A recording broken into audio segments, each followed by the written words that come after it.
वो पेशेंट्स जो फाइब्रॉइड और एडिनोमाइसिस का इलाज करवाना चाहते हैं, उनके जहन में ये सवाल है और किया गया है, क्या इस इलाज के बाद इन्फेक्शन के चांसेस ज़्यादा हैं?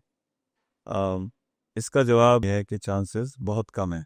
हमारे मुशाहिदे में ये आया है कि अगर आप बहुत देर तक यूरिन को रोक के रखते हैं तो चांसेस ऑफ इन्फेक्शन यूट्रस में नहीं, आपके मसाने में ज़्यादा होते हैं। तो ये एक सवाल था जिसको मैंने टेक्निकली आपको बता दिया है कि यूट्रस के इन्फेक्शन का चांस नहीं है, लेकिन यूरिनरी ट्रैक्ट इन्फेक्शन बहुत कॉमन है हमारे मुल्कों में, जहाँ पे बाथरूम की फैसिलिटीज़ कम हैं।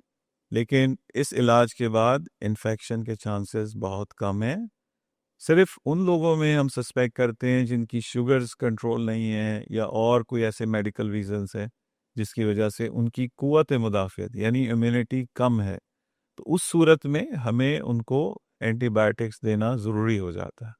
तो मुख्तसरन इसका जवाब ये है कि बड़ा सेफ प्रोसेस प्रोसीजर है, प्रोसेस है और इन्फेक्शन के चांसेस ना होने के बराबर है।